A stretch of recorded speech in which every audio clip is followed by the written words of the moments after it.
Hello everyone, day 9 of the Expo. Today is RSI day and we have constellations Aquila, Andromeda, Taurus and Phoenix. Actually, I like the constellations, but they are strut galore. CIG said they want to fix this, and CIG had a big chance with the Taurus to fix this strutty cockpit.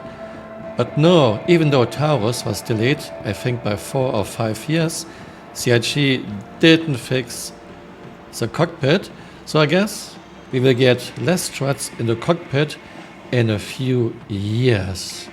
We have the Scorpius, a rougher new ship, a heavy fighter, and she has a lot of problems. Where do I start?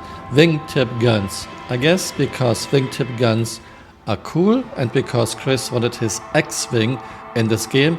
But wingtip guns have so many drawbacks while they don't offer any advantage at all. Even in CIG's official video you can see the drawback of wingtip guns. I'll show you this video now.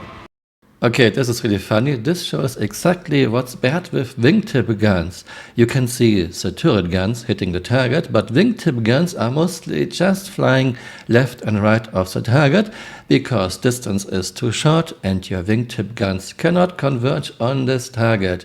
Well, I'm repeating myself over and over again, but wingtip guns are bad on so many levels without giving you any advantage. I guess being cool is more important than having a functional ship design. Yeah, go Chris.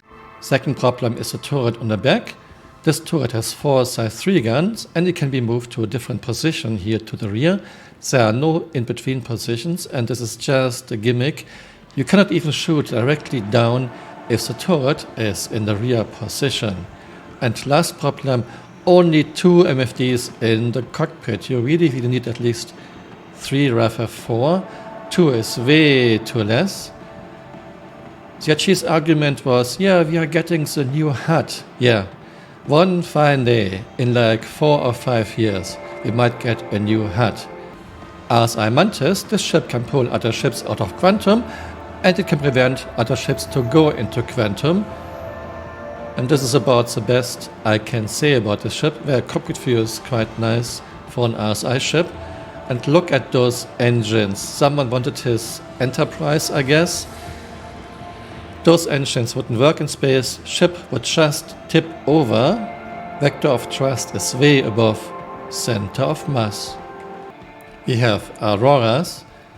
I kinda like the Auroras, but I rather would spend a little bit money more and get a Titan, an Origin 300i, or even a Nomad. Those ships offer a lot more gameplay opportunities than Aurora. As Auroras, I like those very much, but like all other vehicles, driving physics in year 10 in this game are absolutely abysmal, terrible. CIG said they are working on new driving physics and I'm looking very forward.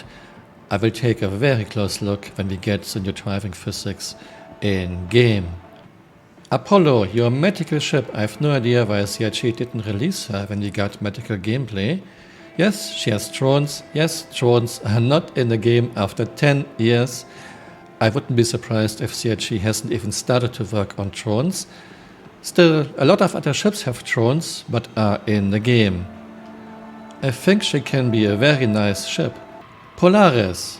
Instead of 2 size 3 shields, she has now a capital-sized shield, size 4.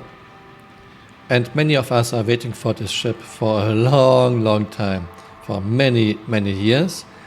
My guess is she's not needed for Squadron 42, so we won't see her anytime soon in the game. And I mean, not in the next 3 or 4 years, which makes me sad. The new ship, RSI Galaxy, with this ship, CIG brought back modularity. Well, we were supposed to get modularity for a long time, still not in the game after 10 years. A lot of ships are supposed to be modular, nothing to be seen yet. Please watch my outro. Something I don't understand is turret placement.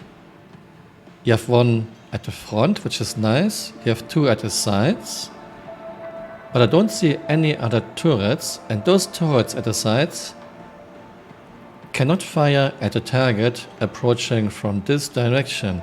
She's totally blind against attacks from the stern.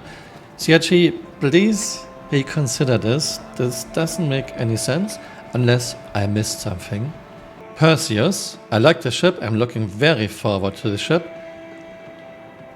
But like Polaris, I don't expect her in the game in the next 3 or 4 years. This was day 9 of the Expo. See you next time. Bye. Auf Wiedersehen.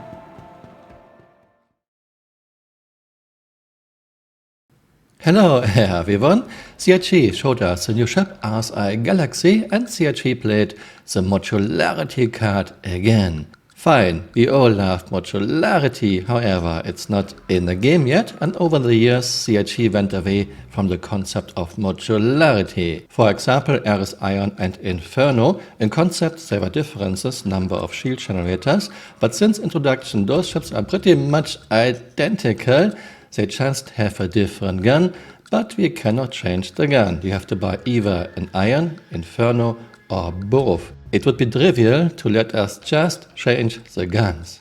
Or Talon and Talon Shrike. It would be very easy just to swap between those. No, you have to buy both ships.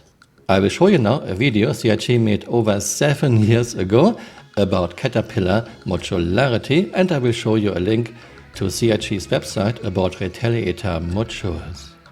This is not all, we also have Vanguard books, Battlefield upgrade kits, and we have Avenger modularity. I mean, we have in theory, we have nothing of it in the game after 10 years.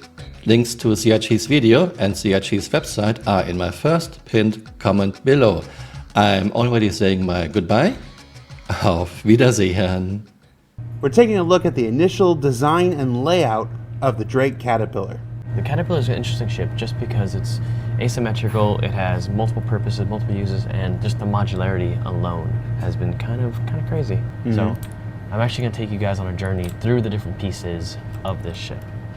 The command module that does detach. So let's start looking at some of the modules. We showed you the cargo module. If you want more crew, you can add more modules, but again, if you add more personnel modules, then you're sacrificing cargo modules or any other modules you want. So it's kind of a give or take what functionality you want. So the front module is going to be its own thing, and then you can swap those out, and then you're going to have a few modules behind that. So actually, let me show you real quick. If we look here, each one of these is a module. So I'm seeing one, which is the front module right here. Okay. Then 1, 2, 3, 4, and 5. Wow. So we're looking at 5 modules the player can swap in and out. So for a total of 6 modules. Yes. There's kind of an armory. So if you're going to be setting up for troops, then you want to have like, you know, a barracks personnel thing so you can fit more people in. It's not as comfortable, but you have more people. And basically the armory will host all the weapons. It'll have like a workbench. You'll have like a holo table so you can kind of preview all of your changes for your loadouts. Then we have a workshop that's basically a shop. So let's go to one of the more nicer ones, medical bay. So, and up top we have where the doctors would be kind of making sure, checking up on everybody, and then they have like a little elevator here, the chop shop. Well, sorry, mobile salvage. Right here we have actually one of the barracks module. And this one is a docking bay, or a docking collar, sorry. And this is kind of if the Caterpillar becomes like a meeting point. So, go ahead. I was saying, an example of it is if you look up, I have a few ships up here kind of using the docking collar just to make sure it works. We're trying to basically figure out how everything fits together, what works. All this is done with metrics, so that way light, medium, and heavy armored people can actually move around within the ship and not have an issue.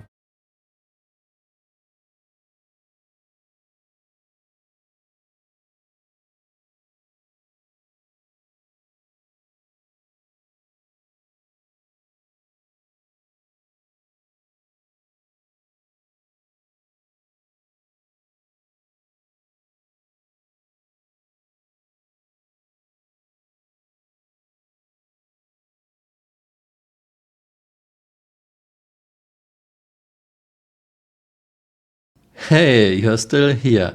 You might want to join me on Twitter. My Twitter account is Camural_SC.